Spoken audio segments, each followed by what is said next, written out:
ძვირფას პანელებო ეთერშია შუადღის პოლიტიკა რადიო სივრცის ეთერში FM 98-სა და 5-ზე.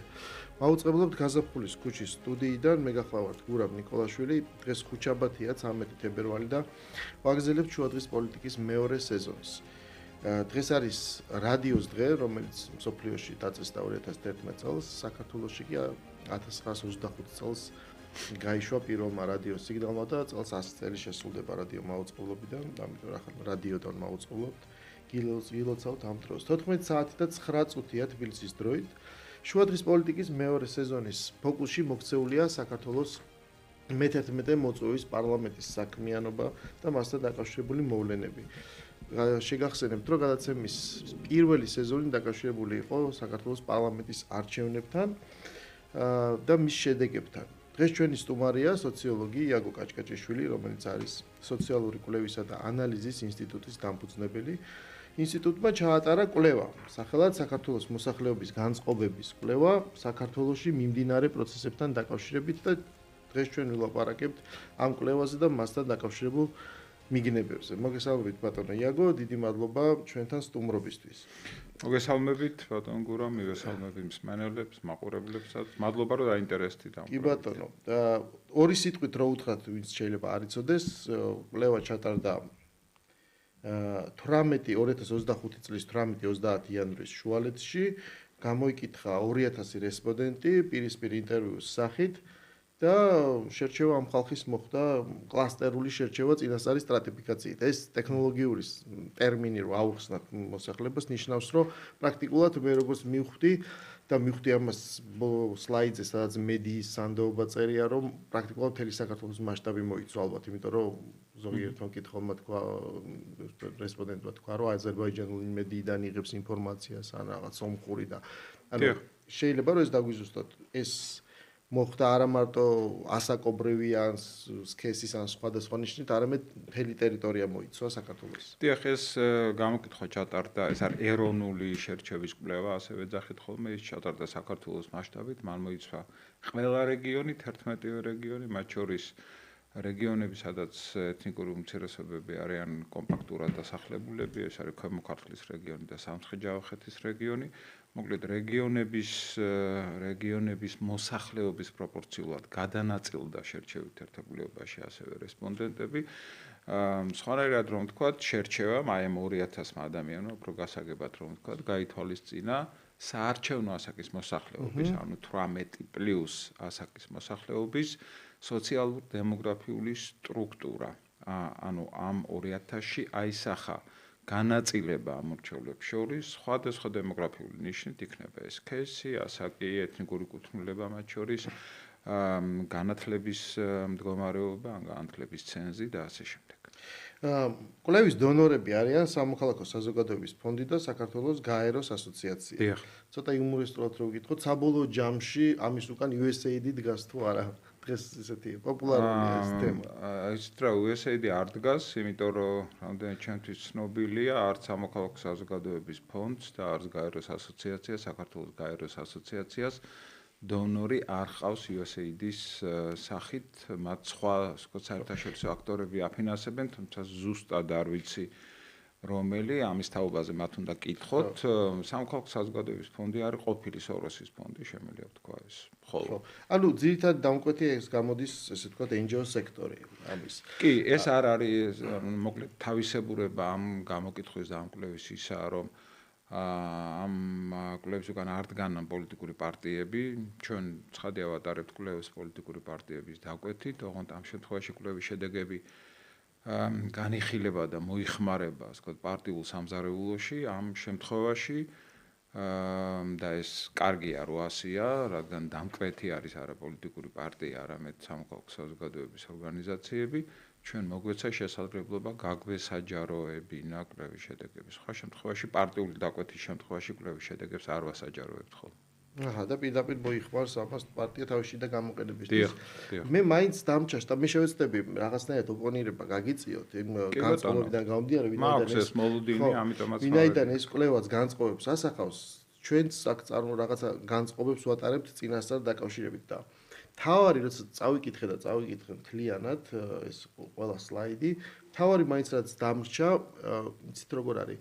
მე არ შეიძლება კვლევას არც აქვს ეს პრეტენზია, რომ არის აბსოლუტურად ობიექტური. მაინც მგონია, რომ ის ასახავს გარკვეული პერსპექტივით არის საქართველოში მიმდინარე პროცესები თანახული, აი შეფასებით ნაწილში, ვთქვათ, როგორადაც არის რაღაც ან კითხვები დასმული, ან მისი რას თანმიმდევრობა ყოველ შემთხვევაში შეიძლება რესპონდენტებში რაღაცა წინასწარ განწყობას ტოვებდეს.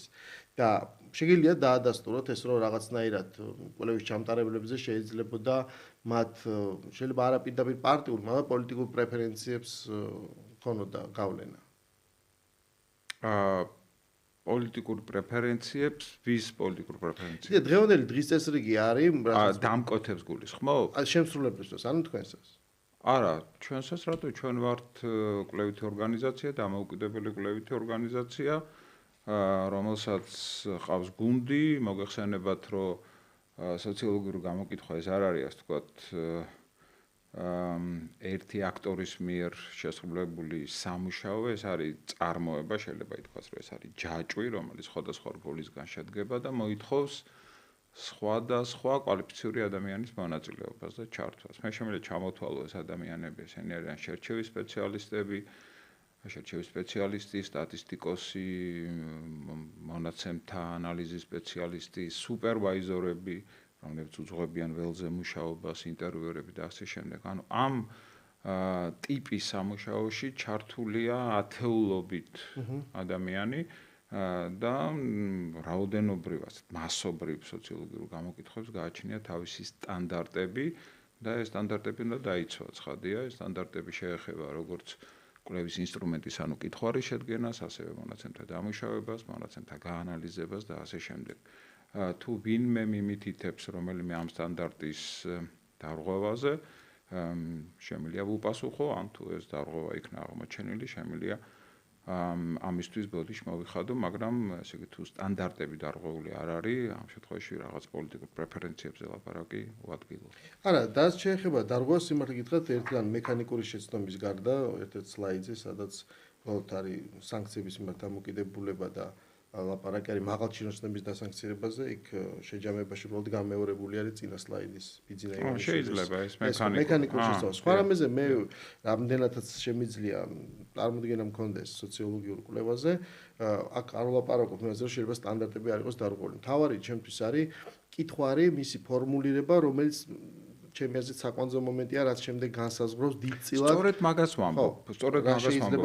რომ კითხვარი გახლავთ ერთ-ერთი მთავარი რგოლი კვლევის, ხო? იმიტომ რომ კითხვარი საფუძველზე ხდება ადამიანთა გამოკითხვა და კითხვარის შედგენას გააჩნია თავისი სტანდარტები. თავისი წესები გააჩნია კითხვარის შედგენას. აი მაგალითად, როდის არის კითხვარი მიკერძოებული, ხო? ერთ-ერთ სტანდარტს გეტყვით, რომელიც ყველაზე უფრო მეტად აჩენს კითხვარის ტენდენციურობას ან მიკერძოებულობას. თუ აქ შეკითხვები დასმულია ისე, რომ ის უბიძგებს რესპონდენტს გარკვეული პასუხისკენ. ანუ ეს არის ეგრეთ წოდებული მიმართულების მიმცემი შეკითხვები.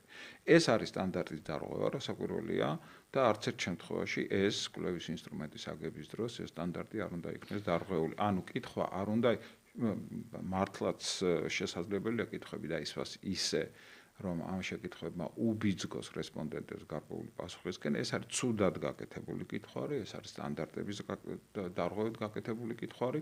ჩვენ ყოველთვის ვცდილობთ, რომ თავიდან ავიცილოთ ეს, ასე ვთქვათ, მიკერძოება და კვლევის ინსტრუმენტი აი ასეთი მიმართულების მიმცემი შეკითხვების გარეშე ავაგოთ. აი სწორედ ამაზე რომ უკან დგას და ჩვენი გუნდის უკან დგას დაახლოებით 30 წლიანი საქმიანობა ამ სფეროში, ურთიერთობა ასეულობით ორგანიზაციასთან, როგორც ადგილობრივთან, ასევე საერთაშორისო ორგანიზაციასთან, ჩვენ ძალიან ვფრთხილდებით ჩვენს პროფესიულ კვალიფიკაციას და რეპუტაციას და ამას არ გავცვლით არც ერთ ტენდენციურ კითხვაზე.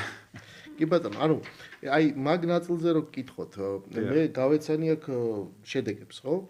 ჩამოთვლილი არის რაღაცა კითხვაა დასმული და მე არის პასუხები. აი თავი რამ მინდა გკითხოთ, რომ ეს პასუხები რაც აქ მოცემულია უმეტეს სლაიდზე, ყველგან ამნაირად არ არის შედგენილი.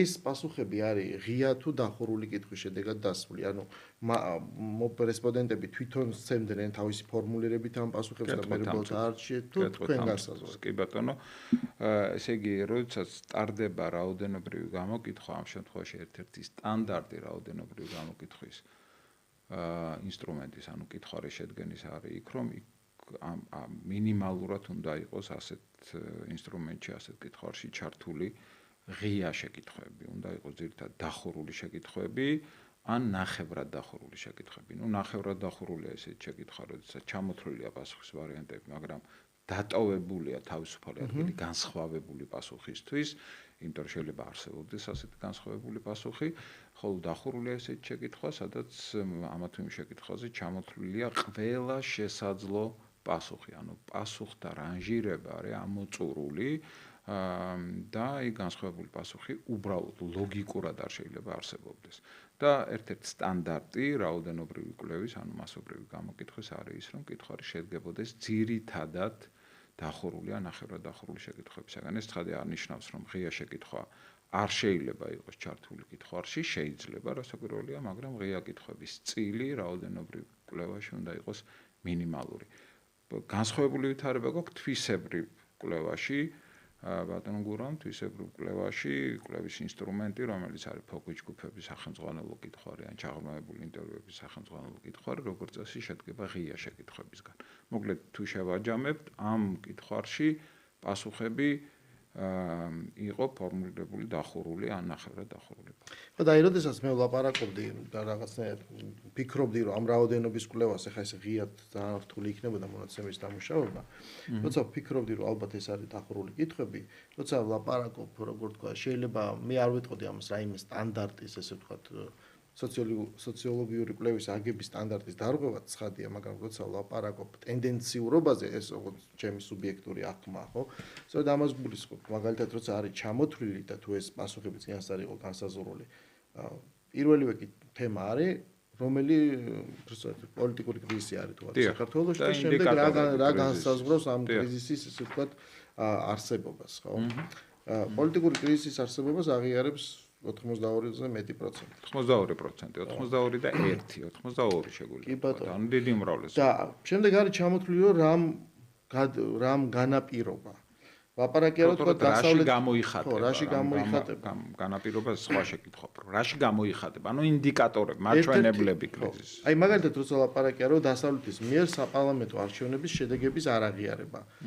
ოღონდ თუ კი ამას კითხულობს რესპონდენტი, ხო, რომელმა ქვეყანამ არ აღიარა, მან ეს იცის, აი სადმე რომელიმე ქვეყანამ განაცხადა რომ არ აღიარა, ან მაგალითად ბევრი რამ არის ჩამოთვლილი პოლიტიკური პატიმრების არსებობა, უცხო ქვეყნების ჩარევა, ოპოზიციური პარტიების დესტრუქციული ქმედებები, პროტესტის მონაწილეთა ფიზიკური ანგარიშწორება და უკანონო დაპატიმრებები, მასობრივი საპროტესტო გამოსვლები, ახალი არჩევნების დანიშვნის მოთხოვნით. ანუ იცით როგორ რაღაც მინდა, მე ეს სხვა სლაიდებშიც მეორდება, ახალ არჩევნებს გასაგებია რომ ითხოვს დემონსტრაცია და რაც ჩამოყალიბდა იქ პოლიტიკური მოთხოვნა. მაგრამ ლაპარაკი არ არის მაგალითად ვადამდელ არჩევნებზე, ხო? ანუ აი ეს ფორმულირებები რაღაცნაირად ხო არ ქმნის წინასწარ განწყობას და მაგალითად აი ამ ჩამონათვალში მე არ ხვდება ივანიშვილის მიერ სახელმწიფო ინსტიტუტების სრული კონტროლი, მაგრამ მე არ ხვდება მაგალითად სიტყვაზე მე ოცნების პოზიციიდან რომ გავუწი ოპონირება, რაც თავარი იყო ხო განცხადებებში, რომ ძალადობას ეწეოდა, როცა იყო ძალიან რთული დღეები საქართველოში, დემონსტრაცია, ისინი იწყებდნენ ძალადობრივ ქმედებას და შემდეგ პოლიცია იყენებს ძალას, რომ აღკვეთოს ეს ძალადობა. ანუ მაგალითად ეს ჩამონათვლილი პოლიტიკური კრიზისი შეიძლება შექმნა აი ძალადობრივმა დემონსტრაციამ, ეს საერთოდ წერია. გურამ, ეხლა რა საქმე, ეს პასუხები, რომელიც აქ არის ჩამოთვლილი, ეს პასუხები აღწერს სხვადასხვა განწყობის თუ დამოკიდებულების რესპონდენტთა პოზიციებს. ანუ ეს არ არის, ასე ვთქვათ, მკვლევრის პოზიცია, ეს არის ის თვალსაზრისები, ამ შემთხვევაში კრიზისის ინდიკატორებს გულისხმობ, ის პოზიციები, რომლებიც გააჩნიათ ამ მრჩევლებს. და ჩვენ შევეცადეთ, რომ ამ პოზიციათა ჩამონათვალში მოხვედრილი იყო როგორც ოპოზიციური განწყობის მქონე რესპონდენტთა პოზიციები, ასევე მოხვედრილი იყო ქართული ოცნების მომხრეთა პოზიციები. მაგალითად, თქვენ ამ ჩამონათვალში წაიკითხეთ ისეთი პასუხი, რომელიც შესაძლოა კრიზისის გამოწვევა ყოფილიყო, როგორც არის ოპოზიციურ პარტიათა დესტრუქციული ქმედებები, ხო? ოპოზიციურ პარტიათა, ოპოზიციურ პოლიტიკურ პარტიათა დესტრუქციული პოზიციები. თქვენ თავად წაიკითხეთ ახლა. ეს არის, ასე ვთქვათ, ქართული ოცნების ამომრჩევლის პოზიციიდან დანახული პერსპექტივა. მარტო ეს არ არის, კიდევ სხვა პოზიციებიც არის, თუ მათხოვეთ მაგ ფურცელს, მე არ მახსოვს ზეპირად, ასე ვთქვათ, ყველა ეს პოზიცია, მაგრამ შემიძლია ასევე წაგიკითხოთ შეგვიძლია ასევე აი მაგალითად უცხო ქვეყნების ძალების ჩარევა ქვეყნის შიდა საქმეებში. ესეც ქართული ოცნების მომხრეთა პოზიციიდან დანახული პერსპექტივაა, ხო? ასე რომ ქართული ოცნების პერსპექტივიდან დანახული პოზიცია უკაცრავად. ასე რომ აქ ჩვენ გავითვალისწინეთ ყველა შესაძლო ვერსია, რომელსაც შეეძლო აღეწერა პოლიტიკური კრიზისის არსებობა საქართველოში. იმ ადამიანებისთვის, ვინც ამ კრიზისს აღიარებს, ახლა ვინც ამ კრიზისის არსებობას არ აღიარებს, ცხადია მათთვის ეს შეკითხვა შესაბამისი და რელევანტური არ არის. ამიტომ თქვენ თუ ნახავთ აი რამდენ დაუჭირა ესე იგი მხარი პოლიტიკურ კრიზისს და რამდენმა არ დაუჭირა მხარი პოლიტიკურ კრიზისს, ნახავთ რომ დიდი უმრავლესობა 82%. ანუ მე მაგაში აბსოლუტურად გეთანხმებით და დარწმუნებული და აქ ჩვენ ჩავთეთ ის შეკითხვები, მოკლედ ის უკაცრავად ის პასუხები, ანუ ის პოზიციები, რომლებიც შესაძლოა ქართული ოცნების მომხრეებს გამოეხატოთ, რამდენიმე ასეთი პოზიცია აქ ფიგურირებს. ეხლა რაც თქვენ ბრძანეთ, შესაძლოა ესეც ყოფილიყო ერთ-ერთი პოზიცია, კი ბატონო, ყველა პოზიცია ცხადია ვერ გაითვალისწინებს, სწორედ ამიტომ ბატონ გურამ ეს შეკითხვა ჩამოყალიბებულია ნახევრად დახურული ფორმით, ანუ დატოვებულია ცარიელი ადგილი განსხვავებული პასუხისთვის. აი თქვენ რო ყოფილიყავით ჩვენი კვლევის რესპონდენტი და კრიზისის ინდიკატორად დაგესახალებინათ ის პოზიცია, რაც ახლა ბრძანეთ, ეს მოხდებოდა სხვა განსხვავებულ პოზიციაში, რომელსაც ჩაწერდა ინტერვიუერი კითხვაში და შემდეგ ეს შედეგების დათვლაში აისახებოდა. ასე რომ არ იყვნენ რესპონდენტები, მათ შორის ქართული ოცნების მომხრეები, მოკლებულნი შესაძლებლობას ჩამონათვალისგან განსხვავებული პასუხი დაეფიქსირებინათ. კი ბატონო, მაინც ვიცით რა, მე შემიძლია რომ გავყევი ამ კვლევას რაღაც ჩემი ჩანიშვნები გავაკეთე, მე რა თქმა უნდა მაინც გონია რომ ბევრი გადმოსახედი შეიძლება აკლდა, მაგრამ მე რახან არც დამკვეთი ვარ და არც შემსრულებელი, მე ვერ განსაზღვრავდი სიტყვაზე ამ ფოკუსს, ეს რა შეიძლებოდა ყოფილიყო, მე შთაბეჭდილება ზოგადი რაც დამრჩა, ეს მაინც არის როგორ თქვა, ბოლოს რა უნდა დარჩეს? ბოლოს უნდა დარჩეს აი ამ კვლევის შედეგად ჩვენ ვიღებთ სურათს, ანუ რაც აცდენაშია მაგალითად ჩემ განწყობასთან, ჩვენ ვიღებთ სურათს, რომ ის კრიზისი არსებობს და ამას არ მარტო კრიზისს მე ყველა ეთერში ვიძახი, რომ დღეს საქართველოში ჩვენ პრაქტიკულად გვაქვს ომი.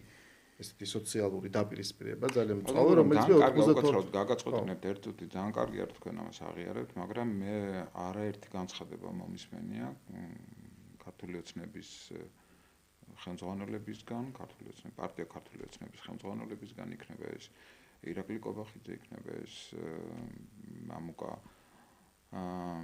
დინარაძე და ასე შემდეგ, რომ საქართველოში არავითარი პოლიტიკური კრიზისი არ არსებობს, ეს არის თითთან გამოწვეული ასე ვთქვათ შეფასება, რომელიც ჩვენი ასე ვთქვათ მტრების მოგონილია, საქართველო მიედინება ასე ვთქვათ ცხოვრების ჩვეულებრივ რიტმში და რამოდენიმე ასეული ადამიანი, რომელიც ქუჩაში გამოდის, ვერ უქმნის ვერანაირ ასე ვთქვათ წინააღმდეგობას ან წინაღობას საქართველოს პროგრესულ განვითარებას. ამას მუდმივად ამბობს ქართული ოცნების ხელისუფლება დღეს. თქვენ არ ხართ ამ შემთხვევაში ის ადამიანი, ვინც ქართული ოცნების ამ პოზიციას დაეთანხმებოდა როგორც ჩანს, ანუ აღიარებს კრიზისის არსებობას და როგორც ეს გამოკითხვა აჩვენებს, ქართული ოცნების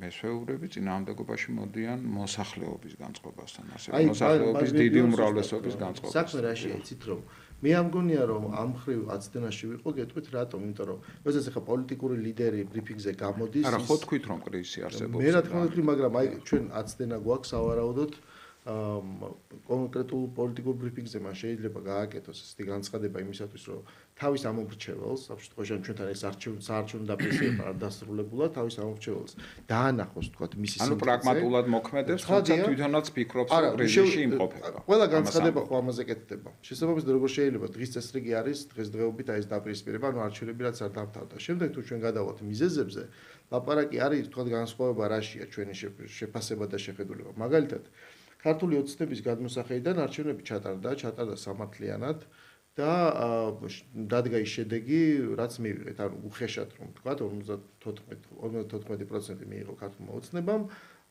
დაახლოებით 40-ზე მეტი, 45 მიიღო ოპოზიციამ, საიდანაც 4 პარტია მეტნაკლებად თანაბრად შევიდა პარლამენტში. ანუ ოპოზიციური ელექტორატი ქვეყანაში არის ლამის ნახევარი, ხო, 45%.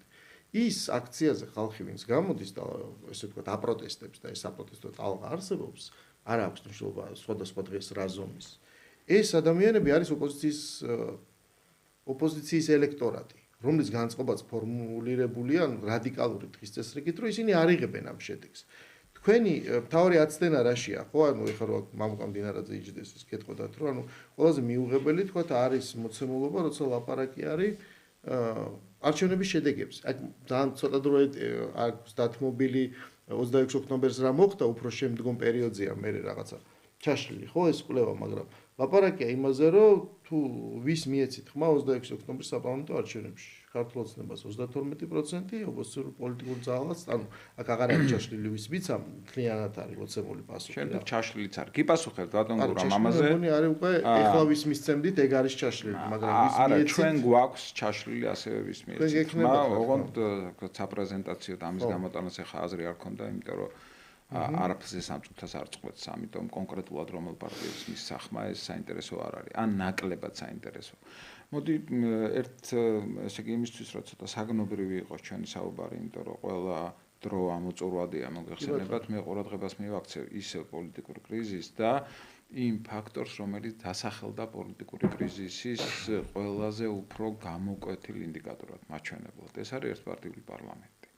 ანუ ამ ფაქტორმა ის რომ საქართველოში ასე ვთქვათ არსებობს ერთპარტიული პარლამენტი, ის რომ ოპოზიციურმა პოლიტიკურმა ძალებამ ბოიკოტი გამოუცხადეს პარლამენტს, არა ბევრი პარტია ჩაეხსნა, ანუ საერთოდ ასე ვთქვათ გამოვიდა პარლამენტიდან და ფაქტობრივად ჩვენ მივიღეთ ერთპარტიული პარლამენტი, ამაზე მოსახლეობა წუხს.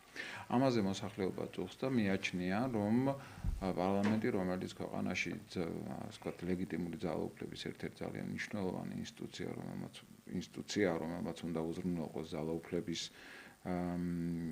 დაყოფა, ხო, ასე ვთქვათ მთავრობაზე მონიტორინგი, კანონები უნდა მიიღოს. ანუ ქვეყნის ფუნქციონირებისთვის პარლამენტი არის ერთ-ერთი ყველაზე უფრო მნიშვნელოვანი ინსტიტუტი და ეს ინსტიტუტი დღეს არის კოჭლი საქართველოში. ეს ინსტიტუტი დღეს არის ხეიბარი. მაგალითად, რომ მოუნდეს პარლამენტს საკონსტიტუციო ცვლილებების მიღება, ის ვერ მიიღებს, იმიტომ რომ ამას სჭირდება 113 დეპუტატი. რომ მოუნდეს ორგანული კანონების მიღება, ამას ვერ მიიღებს, იმიტომ რომ ამას სჭირდება 100 ხმა. რომ მოუნდეს უზენაეს სასამართლოში ასე ვთქვათ წევრის გამოცვლა, რომელსაც ვადა გაუვიდა, ამას ვერ განახორციელებს, იმიტომ რომ ამას სჭირდება 90 დეპუტატი და ქართულ ოცნებას ხავს 89. ანუ მოსახლეობა აცნობიერებს, რომ ჩვენ ცხოვრობთ ხარვეზიანი პარლამენტის პირობებში და ეს ქვეყნის ნორმალური ფუნქციონირებისთვის ცუდია და ეს არის პოლიტიკური კრიზისის ინდიკატორი. არის თუ არა, რასაკვირველია არის და ამ თვალსაზრისით ჯანსაღია ძალიან ასე ვთქვათ ჩვენი საზოგადოების ხედვა. მეორე ადგილას რა ფაქტორიც გავიდა პოლიტიკური კრიზისის ინდიკატორად, ხო? მე აქცევდით ალბათ ყურადღებას. აქ ასე ვთქვათ ხაზი გაისვა იმას, რომ საქართველოს ცხოვრობს არა მხოლოდ თბილისში, არამედ რეგიონებში ჩვენ ხო ხედავთ ამას, განგრძობადი პროტესტის პირობებში. და იცით რა, პროტესტი, რომელიც არის ხანიერი, რომელიც არის მწვავე, რომელიც არის განგრძობადი, შეუთავსებელია სოციალური წესრიგის იდეასთან, ხო? აი სოციალური წესრიგი და განგრძობადი პროტესტი, რომელიც თავისი არსით არის დისფუნქციური, ერთმანეთთან შეხებაში ვერ მოდის. და ამასაც მოსახლეობა ამასაც ხედავს, რომ ეს პროტესტი არ არის ის ასე ვთქვათ პროცესი, რომელმაც შეიძლება ქვეყნის რაღაც აღმავალი ან პროგრესული განვითარება უზრუნველყოს. ეს ერთი. ეხლა მეორე რას ქვემ ბრძანეთ, აი ვის მიეცით ხმა. ჩვენ აქ ალბათ განსხვავებული პოზიციები გვაქვს ბატონ გურამ მე მჯერა რომ არჩევნების შედეგები იყო მანიპულირებული პირდაპირ შემიძლია მკაცრადაც თქვა რომ იყო გაყალბებული და ამ კვლევის ერთ-ერთი მიგნება არის სწორედ ის რომ კვლევის შედეგებმა აი ზუსტად უპასუხა exit poll-ების შედეგებს რომელიც დადგა არჩევნების შემდეგ exit poll-ები მოგახსენებათ ჩაატარა ორმა საერთაშორისო ავტორიტეტულმა ორგანიზაციამ აქ ფაქტობრივად ერთი და იგივე შედეგი დადეს ნუ ძალიან ახლოს ერთმანეთთან და ჩემდა ასე ვთქვათ გასაოცრად აღმოვაჩინე გასაოცრად არა უფრო სწორედ ეს თანხმობა რო შედგა ეს მივიჩნია ძალიან მნიშვნელოვანი მიგნება თუ შეიძლება ასე ითქვას რომ ჩვენმა გამოკითხვამას დაადასტურა exit poll-ის შედეგები. აი თქვენ წაიკითხეთ შედეგები რომ ქართულმა ოცნებას მივეციხმა 32%-მა თქვა, ოპოზიციას 51%-მა. თუმცა იქ არის რაოდენობა რესპონდენტების დაახლოებით 17%, რომელმაც ამ შეკითხვას არ უპასუხა. ცხადია ეს არის ნებისმიერ რესპონდენტის უზენაესი უფლება, რომ მან რაღაც შეკითხვას არ უპასუხოს, შეკითხვას პასუხი არ გასცეს. მაგრამ ცხადია ჩვენ გვაინტერესებდა ვინ არის ეს 17% და ეს 17% გავარკვიეთ 17%-ის პოლიტიკური ასე ვთქვათ იდენტობა თუ შეიძლება ასე ითქვას, გავარკვიეთ სხვა ცვლადებთან მიმართებით და აღმოჩნდა რომ ნახევარი არის სახელისუფლოდ განწყობილი. ნახევარი არის ცოტა უფრო მეტი 9%. დიახ. და აი ეს 32%-ს რო დავუმატოთ ეს 9% არა არის და 51%. ანუ დაახლოებით კი არა, ზუსტად არის exit poll-ის შედეგი. მე ხალხს სიმართლედ არ მახსოვს მაშინ exit poll-ის. exit poll-ი იყო მე მახსოვს ზუსტად და შემიძლია გითხრათ. შემიძლია გითხრათ ბატონ გურამ, რომ exit poll-ის შედეგი იყო ასეთი, ორივე კომპანიის 51-22%-ის ფარგლებში და ეს ამ კვლევამაც აჩვენა. საერთოდ სოციოლოგიური კვლევა, რაოდენობრივი სოციოლოგიური კვლევა იმ უპირატესობით გამოირჩევა, რომ მის შედეგები არის სტატისტიკურად დასაბუთებული. ამას ჩვენ რეპრეზენტატულს ვეძახით ხოლმე და სტატისტიკურად დასაბუთებული კვლევის შედეგები, ანუ რეპრეზენტატული კვლევის შედეგები შეიძლება გამოიყენო არგუმენტად. შეიძლება გამოიყენო არგუმენტად. ძალიან კარგი ტერმინს მიადექით, იმიტომ რომ მე ზუსტად ეგ აი როგორც თქვენ ახლა თქვით, რომ დაემთხვა ხო რაღაც განწყობა, რაღაც მოლოდინი შინაგანი მქონდა, მე კვლევა მაჩვენა დაემთხვა exit poll-ს.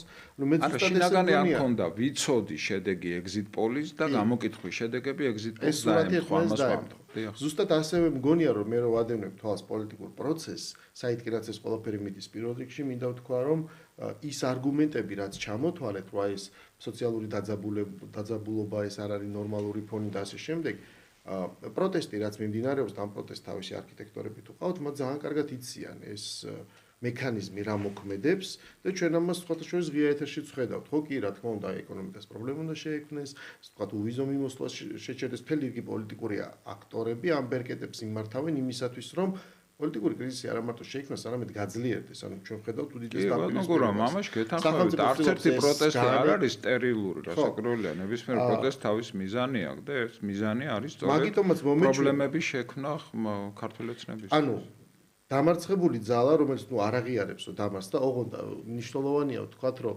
თქვენ კი იძახით, რომ exit poll-ის სხვა იყო, შედეგი სხვა იყო, მაგრამ ვერავინ ვერ აჩვენა საბოლოო ჯამში ზუსტად манипуляция რასაც ბრძანებს და ჩვენ გვაქვს ეუდოდირის დასკვნა, ჩვენ გვაქვს NDI-ის დასკვნა, აღარ ვაპარაკობ უკვე სადამკვირვებლო ორგანიზაციები ძალიან ძიმე შეფასებებია ბატონ გურა, მე პატივს ვცემ თქვენს ასე ვთქვათ ინტელექტუალურ შესაძლებლობებს, თქვენ ალბათ წაიკითხეთ ეს ასე ვთქვათ ეუდოდირის დასკვნა, ასეთი ძიმე დასკვნა ხო, მე შემაჯამებელ დასკვნას გულისხმობ, შემაჯამებელ დასკვნას, შუალედური არ ყოფილა ისეთი მწვავე, როგორც იყო შემაჯამებელი დასკვნა, შემაჯამებელი დასკვნა ასეთი მწვავე, მე დეტალურად გავეცანი ამ დასკვნას, იმიტომ რომ ჩემი პროფესიული ინტერესიც იყო ასეთი მწვავე, მას შემდეგ რაც საქართველოს დამოუკიდებლობა მოიპოვა, არ მახსოვს. მე დავინახე ეს დიდი სხვაობა შემაჯამებელ დასკვნაში, რაც წინა დასკვნებს შორის, ანუ ეს არსებობს განსხვავება და მაინც მომეჩვენა, რომ სწორედ აი ამ პოლიტიკური სიტუაციის იმ წნეხის ქვეშ იყო გაკეთებული. ანუ ის რომ პოლიტიკური პარტიამ იმიტომ არჩევნების შედეგი არ მოწონს ეს ოპოზიციური ძალები, მერე უკვე იმ ყველაფერს მიმართავენ, რაც აღწერეთ, ესე ყოველთვის შეიძლება რომ ეს პოლიტიკურ პარტიებზე ყველაზე ნაკლებად ვლაპარაკობ ახლა ვლაპარაკობ მოსახლეობაზე, ხო, ამ მომრჩეველზე, მოქალაქეზე, რომელსაც გააჩნია თავისი პოლიტიკური გემოვნება, თავისი ღირებულებები, თავისი იდეოლოგია და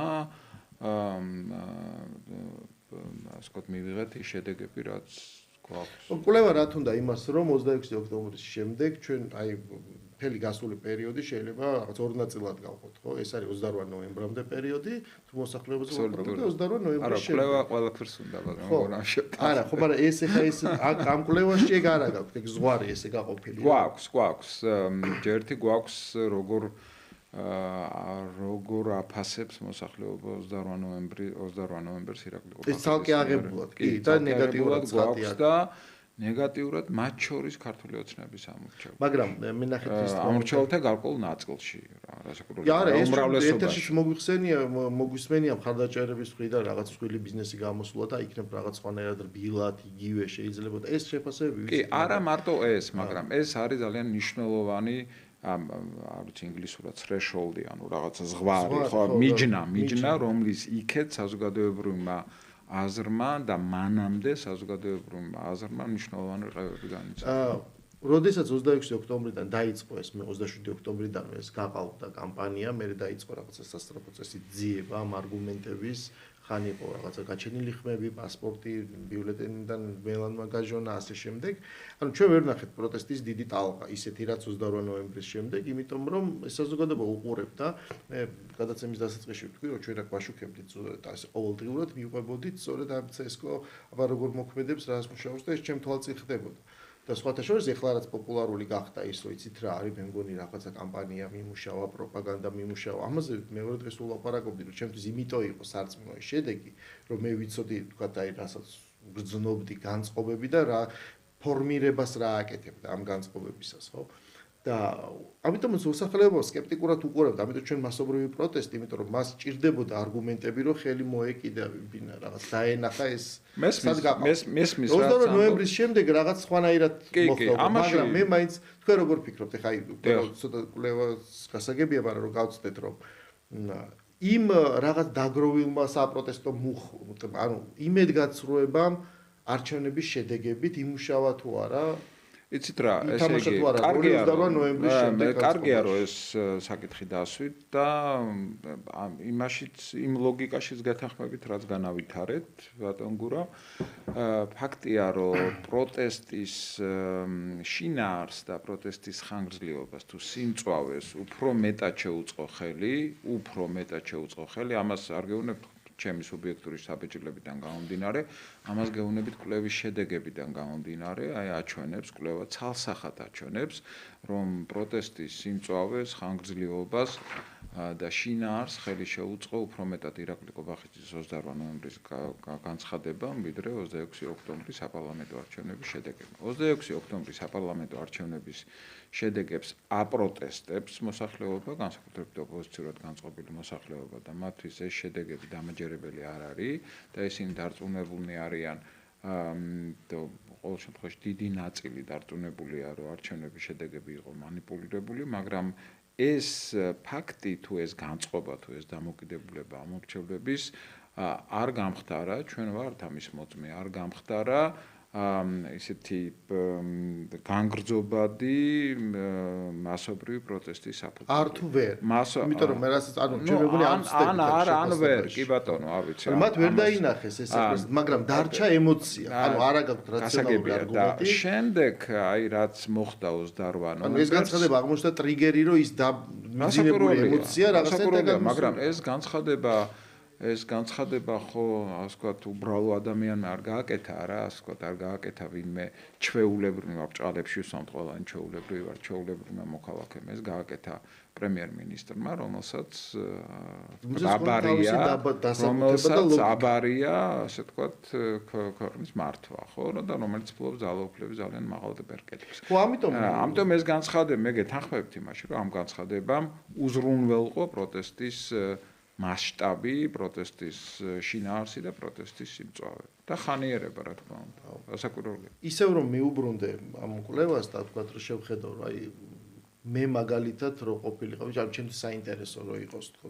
ანუ რას ვიძახი შეჯამების სახით, რომ მაინც მგონია, რომ ეს კვლევა როგორც საბოლოო შედეგი აჩენს არგუმენტს იმისათვის, რომ საქართველოში გაფორმდეს პოლიტიკური კრიზისი, რომელიც ვიცით რა, ანუ ხელისუფლება ვერ უმკლავდება ამ კრიზისს, ანუ ეს სურათი უნდა დაიხატოს და თქვათ, აი რაღაცა რამდენიმე კვირაში ან უახლოეს მომავალში თუ გაჩნდება ვიღაცა რაღაც მომლაპარაკებელი, როგორც ჩვენ ხედავთ, თქვათ რუსეთ-უკრაინის დროს, თქვათ ამერიკის პრეზიდენტი გააქტიურდა ის წინ მომავალამდე ესე არ იყო. აი ეს რაღაც გაჩნდება, მას სჭირდება არგუმენტი, რაღაცაიდან რაღაცას უნდა დაეყნოს, რომ აი საქართველოში მოსახლეობის განწყობა ესეთი, ანუ ეს ძალიან ახლოს არის, რასაც მე ვხედავ, შეიძლება არ არის კონკრეტული ოპოზიციური პარტიიდან, მაგრამ აი საპროტესტო რაღაცა მუხტიდან, რომელსაც ძალიან რთულია მე ამიტომაც ვარქმევთ ოპოზიციური ელექტორატი. ყველაზე მეტად ჩემი აზრით ეს ახასიათებს, ეს არის ოპოზიციის მხარდამჭერები, მაგრამ ყველა ჩემი ვარაუდით ხშირად დავდივარ კიდევაც იქ. ბატონ გურამ, ესე იგი, ყველა უჭერს რაღაცნაირად მხარს და ეს არის ამ ემოციის გამოხატულება. მე გეტყვით, რომ ოპოზიციური მიდრეკილებების ელექტორატი, ანუ ამორჩეული, ამ კვლევა მაჩვენა არის დაახლოებით 60%-მდე. პოლიტიკური კრიზისის არსებობას აღიარებს 82%. ანუ ქართული ოცნების ამორჩეულთა მნიშვნელოვანი ნაწილი აღიარებს ქვეყანაში პოლიტიკური კრიზისის არსებობას. ეს არ არის მხოლოდ განწყობა ოპოზიციური ელექტორატის, ეს არის ასევე განწყობა ქართული ოცნების ამორჩეულთა გარკვეული მნიშვნელოვანი ნაწილის. ასე რომ ეს თან ეს არის ასე ვთქვათ სტატისტიკური შედეგი, ხო, კვლევის შედეგი, ეს არ არის მკვლევრი შთაბეჭდილება ამ შემთხვევაში ჩემი ან ჩემი კოლეგების. ეს არის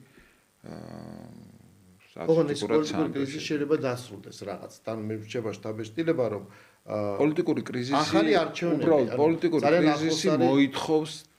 პოლიტიკური კრიზისი მოითხოვს დასრულებას. რასაკურველია, პოლიტიკური კრიზისი დიდხანს ვერ გაგრძელდება, იმიტომ რომ ეს აჩენს ეროზიას ქვეყნის განვითარების სხეულზე, რასაკურველია და აჩენს ნაპრალებს, ასე ქვეყანა ვერ აშენდება, პოლიტიკური კრიზისი მოითხოვს ესე იგი დასრულებას. ჩვენ გავზომეთ პოლიტიკური კრიზისის პირობებში ორი მოთხოვნა არსებობს, ხო, ეს არის ახალი საპარლამენტო არჩევნები ერთი და მეორე ეს გახლავთ ხელისუფლების მიერ დაპატიმრებული ადამიანების გათავისუფლება, ხო? მე პროტესტი ადამიანების გათავისუფლება. და აქ აღმოჩნდა, რომ აქაც ასე იგი ამხელა პროცენტი არ აქვს, მაგრამ უმრავლესობა სოლიდარულია როგორც ერთი, ასევე მეორე მოთხოვნის მიმართ, როგორც ახალი არჩევნების მიმართ, ასევე პატიმრების გათავისუფლების მიმართ და ესეც არის, ასე ვთქვათ, ის განწყობა, მეინსტრიმული განწყობა, რომელიც დღეს საზოგადოებაში არსებობს. კი, რაღაც მომენტში მე შემიძლია პირადი განწყობით ეს დავადასტურო, იმიტომ რომ სურათი, რასაც ადამიანები ხედავდნენ, უმრავლესობა, ანუ ყველას უნდოდა რომ ეს მორჩეს. ანუ გასაგებია რომ პირველ რიგში შეგიძლია რომ ტკივილი მაგაგიაროს და მერე დაიწყო მკურნალობა, ესე ვთქვათ. ერთ საინტერესო ამბავია, რომ უფრო მეტი მხარდაჭერი აღმოჩნდა ორივე მოთხოვნას უჭერს მხარს უმრავლესობა, მაგრამ კიდევ უფრო მეტი უჭერს მხარს მოპროტესტია დაპატიმრებული ადამიანების გათავისუფლებას. აი ეს ემპათიურობა არის ხასიათი ჩანს. მაგრამ როგორც კი ჩვენ ხედავთ, თქვათ, აი ხშირად ყოველ დღე ჩდება არგუმენტი, რომ პროტესტის მერამდე რაღაცა დღე შესაძლოა რაღაც ყოველ დღე არის, ამიტომ ეს არის უწყვეტი.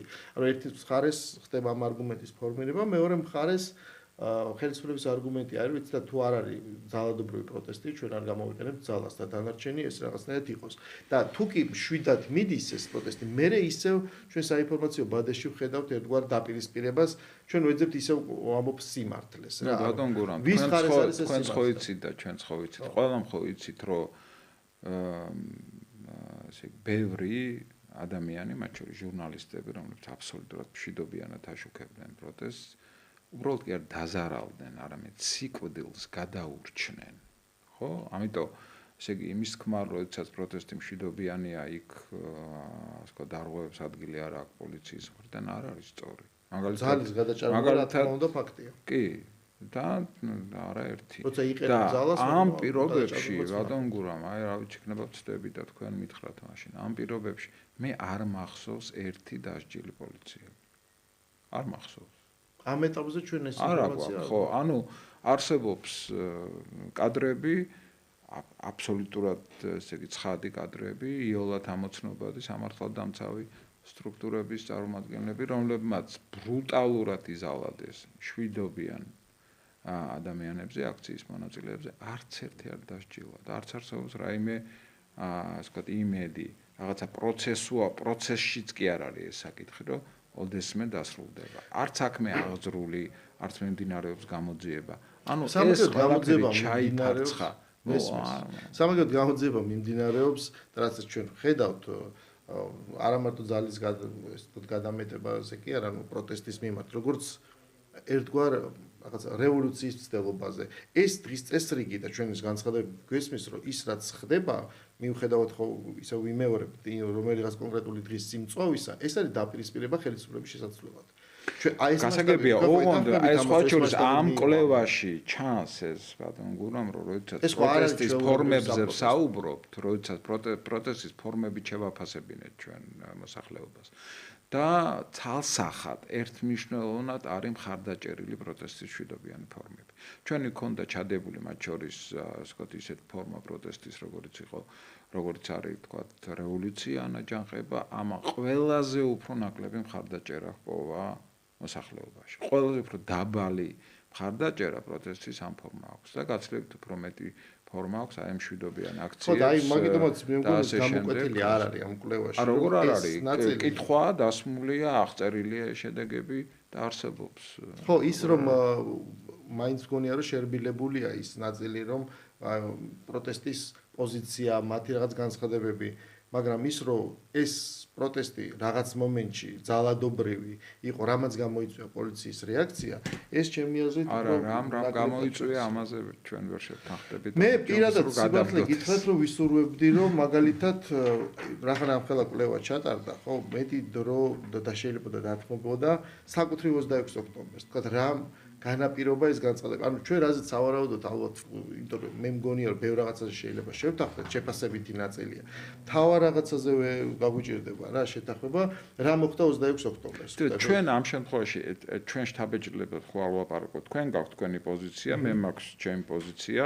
მე ასე ვთქვათ ოპოზიციურად განწყობილი ვარ როგორც სუბიექტი, თქვენ შეიძლება პირიქით, თუმცა ზუსტად არ ვიცი, მაგრამ ამ შემთხვევაში ჩვენს განწყობებზე ხვალ ვაპარაკობთ ბატონ გურამ. ჩვენ ვაპარაკობთ მოსახლეობის განწყობებზე. კვლევის ხიბლი სწორედ ისაა, რომ კვლევის შედეგები არის არა კვლევური სუბიექტური შთაბეჭდილების პროდუქტი, არამედ არის კოლექტიური ცნობიერების პროდუქტი. ხო, ამიტომ მე აქ მოვედი რომ კვლევის შედეგებზე ვისაუბრო და არა ჩემს სუბიექტურ შთაბეჭდილებებზე და შედეგები ისეთია როგორიც გვაქვს. აი მაგას ვაპარაკობ რომ შედეგები რომელმაც რაღაცაერთ უფრო 26 ოქტომბრის მერე პროცესი აღწერა, უფრო მეტი მერჩვინა რომ სიტყვაზე მე გამეგო 26 ოქტომბერს. ბევრი შეკითხვა 26 ოქტომბერთან დაკავშირებით. მე პრაქტიკულად ეს პირდაპირ ერთი ვნახეთ უბრალოდ ვის მეცითმა, მაგრამ აი არა სხვაებიც არის ბატონ გურამ, სხვა შეკითხვები. ძალიან პრაქტიკულად არაფერი არ წერია უკრაინის ომზე. აი მე ისე ვიძახი სუბიექტურად, ანუ მე რომ დომოდა გამეგო რაღაცა განწყობა, ამა თუ იმ ფაქტორმა და განწყობას ხო ეს აყალიბებს, ამა თუ იმ ფაქტორმა რა გავლენა მოახდინა. ანუ უკრაინის დაში დაწყებული ომი ეს არის ალბათ ყველაზე ფუნდამენტური თემა, რამაც ქართული პოლიტიკა შეცვალა. იმიტომ რომ 2022 წლის თებერვლის შემდეგ იწყება სხვა ტიპის პროცესი საქართველოში ხელისუფლების მხრიდან. ლაპარაკი სულ ამაზე მეტის, ანუ 26 ოქტომბრის არჩევნების კონტექსტი განსაზღვრა არა უბრალოდ პარტიებმა, არამედ დღის წესრიგმა. ოპოზიციური თქვენ ახლა კარგად მოგეხსენებათ, კონტექსტი იყო, რომ ეს არის არჩევანი ევროპასა და რუსეთს შორის. სახელმწიფო კონტექსტი იყო, რომ ეს არის არჩევანი ომსა და მშვიდობას შორის.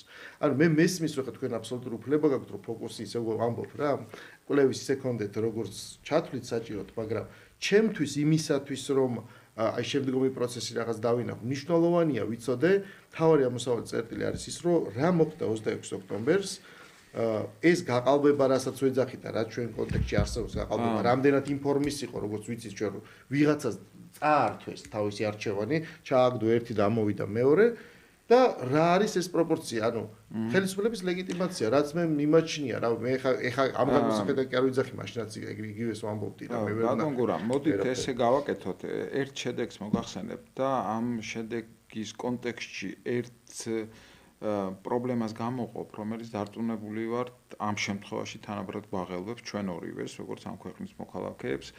კვლევა მაჩვენა, რომ დასავლეთთან ინტეგრაციას, კერძოდ ევროკავშირში გაწევრებას, მაგალითად 86% ეთანხმება, მათ შორის ქართული ოცნების ამორჩევლების დიდი ნაწილი, ახლა ზუსტად პროცენტი არ მახსოვს, მაგრამ დიდი ნაწილი ეთანხმება, უმრავლესობა ეთანხმება ევროკავშირში გაწევრებას.